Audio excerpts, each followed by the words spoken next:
Olá, ouvintes! Bem-vindos e bem-vindas ao nosso podcast.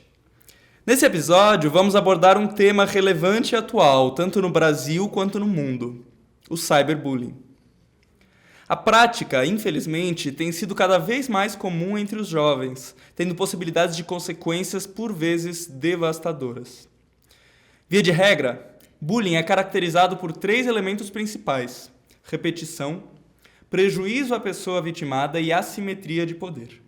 Especificamente o cyberbullying é uma prática que envolve a repetição de ações negativas e intencionais contra uma pessoa, que geralmente se utiliza de plataformas digitais como as redes sociais, mensagens de textos e outros meios de comunicação online.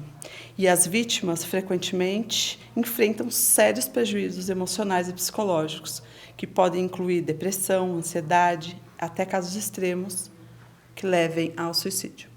Já a assimetria de poder entre o agressor e a vítima é um fator importante para estarmos atentas, pois quando se trata do cyberbullying, o agressor usa a tecnologia para se sentir poderoso e muitas vezes age sobre a proteção desse anonimato.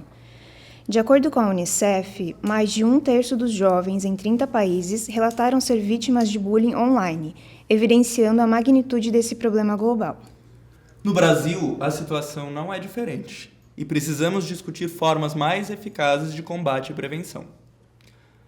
Bom, mas antes de começar, vamos fazer uma breve contextualização. Nesta jornada aqui, nos basearemos em uma esclarecedora entrevista que tivemos com um professor que trabalha em uma instituição de ensino com adolescentes entre 15 e 17 anos, além de outras fontes relevantes sobre o assunto. Durante a entrevista, esse professor compartilhou com o nosso grupo sua experiência como educador e os desafios de lidar com os efeitos dessas práticas na vida dos adolescentes. Vamos entender como o bullying e o cyberbullying se manifestam, suas causas e consequências. Para isso, também usaremos como fonte de informações as experiências de alguns programas de prevenção realizados na Espanha, onde houve uma atuação intensa sobre esse tema. Então preparem-se para uma conversa profunda e informativa sobre o cyberbullying, suas implicações e como poderemos agir para proteger nossos adolescentes desse mal. De acordo com a ONG espanhola, Associação Espanhola para a Prevenção de Assédio Escolar, o bullying caracteriza-se pelo assédio físico, verbal ou psicológico, que ocorre de maneira repetida e intencional a partir de uma assimetria de poder entre agressor e vítima. Segundo o psicólogo social Dr. Javier Miglino, o bullying se nutre de 3 venenos: a solidão, a tristeza e o medo. As vítimas de bullying são levadas a um estado de isolamento no qual acreditam não ter a quem recorrer. Nessa situação, elas podem envolver quadros de depressão e ansiedade, podendo até mesmo resultar em suicídio em alguns casos. Essa superioridade sobre a vítima pode ser social, econômica ou física. É importante salientar que esse desequilíbrio nem sempre é óbvio e não pode ser constatado à primeira vista. Qualquer criança ou adolescente pode ser tanto agressor quanto vítima, especialmente no ambiente virtual. No processo de bullying, são presentes 3 elementos: o agressor, a pessoa vitimada e os observadores, passivos ou ativos. Normalmente, quando o bullying ocorre, a pessoa que sofre a agressão vira o foco da atenção de um grupo, enquanto o outro colega o maltrata. Segundo o estudo Cisneiro X, feito na Espanha, em 2016, somente 10% do bullying em ambiente escolar é físico. 90% dos outros assédios são psicológicos, incluem agressões verbais, intimidações, ameaças de coerção, exclusão social e estigmatização. Atualmente, para além do bullying, que ocorre presencialmente no ambiente escolar, há cada vez mais registros de casos de cyberbullying, que por isso faz-se necessário olhar com atenção para o problema. O cyberbullying é uma forma de assédio cibernético, que acontece em ambientes virtuais dos mais variados. Grupos de WhatsApp, Telegram, publicações no Instagram, vídeos de TikTok, YouTube, comentários em postagens, fóruns, plataformas de videoconferência, páginas de compartilhamento de imagens, enfim, a lista é imensa. O cyberbullying tem o poder de se alastrar e tornar-se público de maneira muito veloz e desproporcional. Talvez esteja aí o seu maior poder de destruição. A internet traz aos jovens a sensação de um espaço sem limites e sem leis, onde se tem a impressão que as coisas podem ser feitas e ditas sem causar consequência. Hoje, temos leis que abordam diretamente a interação online.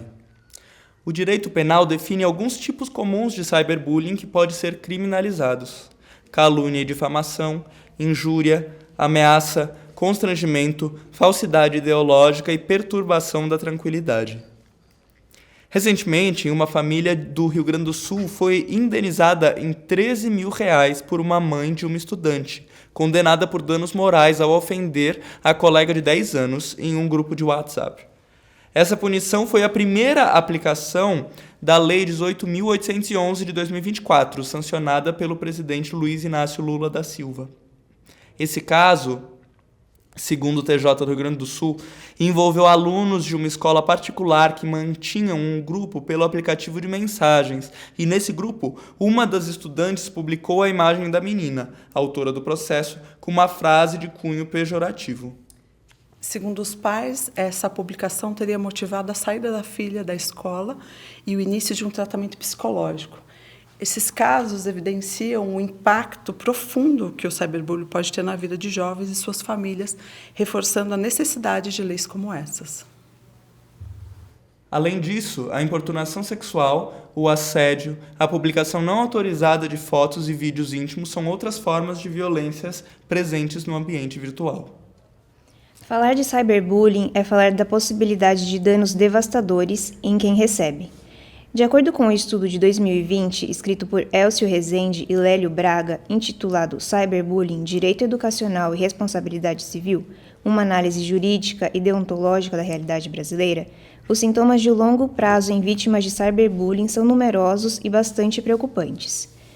Muitas pessoas que passam por isso enfrentam sentimentos como tristeza profunda, isolamento social e perda de interesse em atividades que antes lhes davam prazer, podendo levar a um quadro depressivo severo. Imagina só como deve ser difícil passar por isso. As vítimas de cyberbullying frequentemente relatam sentimentos de ansiedade intensa. Isso pode se manifestar como medo constante, ataques de pânico e uma autoestima bem baixa, afetando negativamente a forma como elas se veem. A exposição contínua a esse tipo de agressão pode contribuir para o desenvolvimento de transtornos mentais, incluindo transtorno de estresse pós-traumático, transtorno de ansiedade generalizada e até mesmo transtornos alimentares.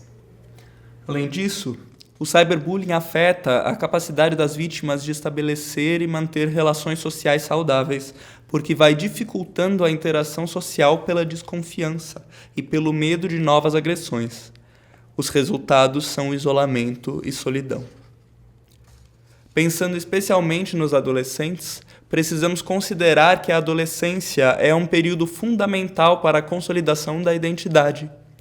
Diversos teóricos abordam esse tema na psicologia, como, por exemplo, o psicólogo alemão e estadunidense Erik Erikson. Nesse estágio, o jovem está tentando descobrir quem é e qual é o seu lugar no mundo. Para isso, o convívio com os pares, ou seja, com outros adolescentes, é fundamental. Então, isolar-se pode ser devastador na formação de uma identidade sólida. Sem um senso claro de identidade, o adolescente pode ter problemas para estabelecer objetivos e tomar decisões importantes sobre sua vida futura. Os autores como Bowlby, por exemplo, que estudou a teoria do apego, também destacam a importância das relações sociais para o desenvolvimento emocional e psicológico. O isolamento, por exemplo, pode interferir no desenvolvimento de vínculos seguros, essenciais para a saúde mental e o bem-estar geral. Adolescentes que se sentem socialmente isolados podem desenvolver ansiedade, depressão e outros transtornos mentais. Ou seja, o impacto do cyberbullying vai para além do sofrimento imediato, afetando o desenvolvimento emocional e cognitivo dos adolescentes e podendo ter consequências mais duradouras. Sem contar que a gravidade dos atos de cyberbullying é muito superior à do bullying tradicional. Por quê? Porque principalmente devido ao potencial de de viralização das ofensas, que podem ser disseminadas rapidamente para um vasto público, exponencializando o sofrimento emocional da vítima. Diante de tamanho desafio, é preciso que pais, educadores e todos os envolvidos na proteção e desenvolvimento dos jovens entendam sobre o assunto. Um estudo publicado recentemente no International Journal of Environmental Research and Public Health avaliou os efeitos do programa de intervenção Prevacib, realizado na Espanha entre setembro de 2016 e maio de 2017. A pesquisa discutiu a importância da identificação e prevenção do cyberbullying, demonstrando que a implementação de medidas preventivas pode reduzir significativamente tanto o bullying tradicional quanto o cyberbullying. Segundo a pesquisa, é fundamental que cuidadores e educadores estejam atentos a mudanças comportamentais e emocionais nos jovens para identificar sinais de bullying e cyberbullying. Essas mudanças podem incluir isolamento social, queda no desempenho escolar, sintomas físicos inexplicáveis e alterações no sono e apetite. Além disso, as vítimas frequentemente apresentam alterações bruscas de humor, como tristeza repentina e irritabilidade.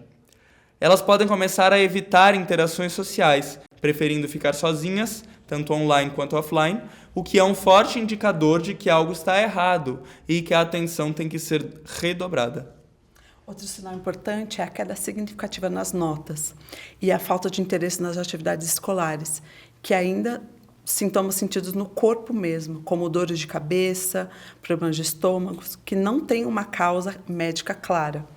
Isso tudo junto pode ser reflexo de um estresse emocional causado pelo bullying. Então, quando se fala em prevenção de cyberbullying, as escolas e educadores podem pensar em adotar medidas como estabelecer políticas claras contra essas práticas, realizando workshops, campanhas educativas, criando grupos de alunos mediadores para apoiar vítimas e mediar conflitos, que foi o que fez a Espanha com todos esses estudos que trouxemos para vocês.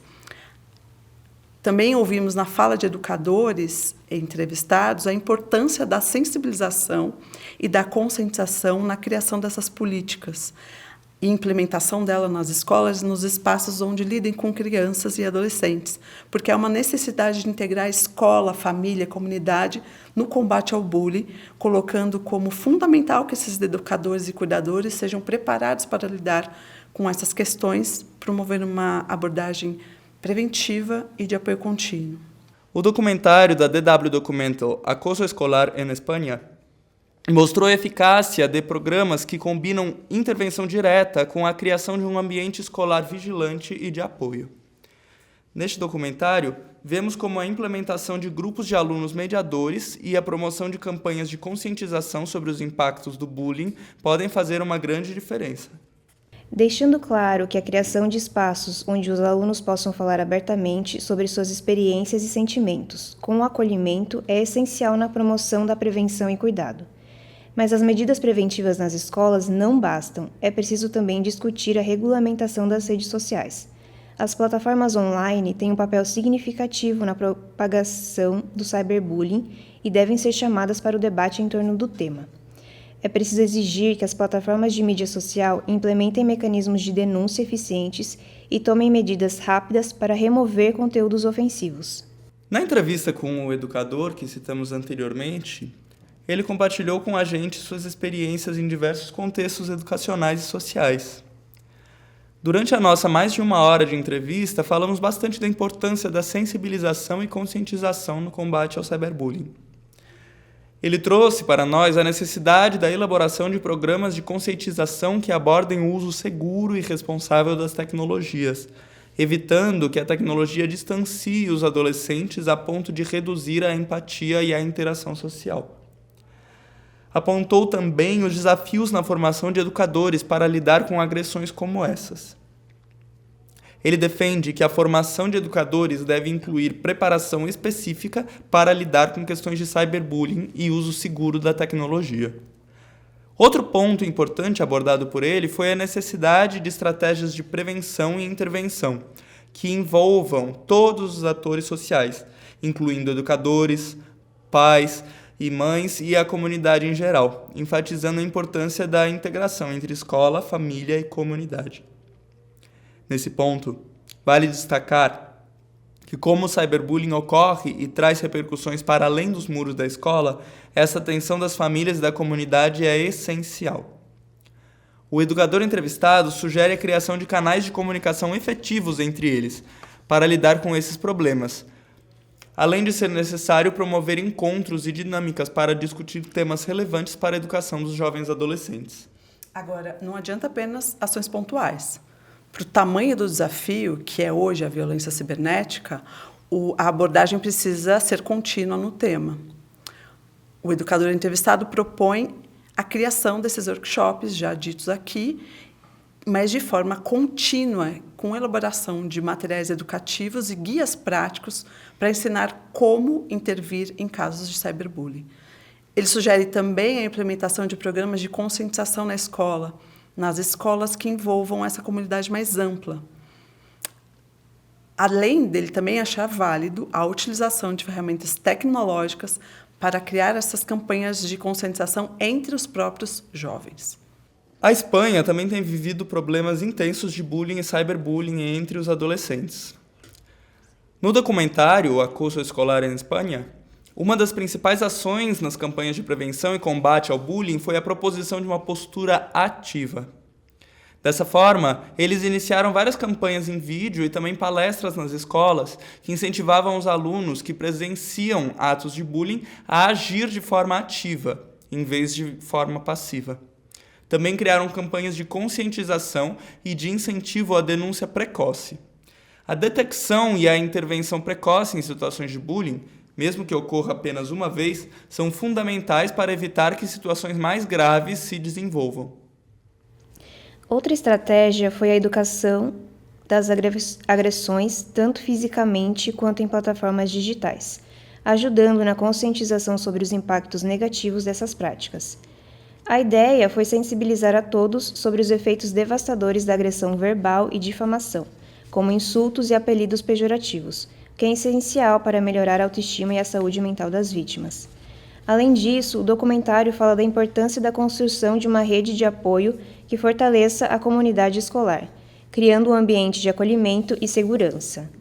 Finalmente, o documentário incentiva a todos a intervir quando testemunharem atos de bullying, para assim criar uma cultura onde todos se sintam responsáveis por agir. É importante notar que no Brasil já existem leis para a prevenção do bullying. No Brasil, a Lei 13.185, de 2015, e a Lei 13.663, de 2018, são duas leis de combate ao bullying. Elas estabelecem diretrizes nacionais para promover a conscientização, prevenção e combate a todos os tipos de violência, além da promoção da cultura de paz entre as incumbências dos estabelecimentos de ensino. Portanto, é também papel da escola promover a proteção e o acolhimento das crianças e adolescentes contra a violência. Mas como a escola pode desempenhar esse papel? Já falamos sobre a importância de identificar as crianças em situação de violência. No entanto, é importante fazer campanhas prévias de conscientização e não somente falar de bullying quando o estrago já foi feito. Uma pesquisa na Escandinávia apontou que, quando intimidadas, 50% das vítimas não conta sobre isso a ninguém, 36% contam aos amigos e só 15% contam a outros adultos. Numa pesquisa já brasileira, esse número é ainda mais expressivo. 76% dos alunos procuram outros colegas ao invés de adultos para desabafar ou denunciar sobre bullying. Isso demonstra a importância de fazer campanhas diretamente com alunos das escolas e incumbir neles próprios o papel de proteger e ajudar os colegas.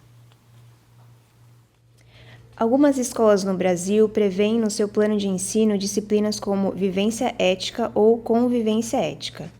Além disso, as escolas implementam uma equipe de ajuda para essas situações, composta pelos próprios alunos da escola, que são previamente treinados e capacitados para ajudar em situações problema.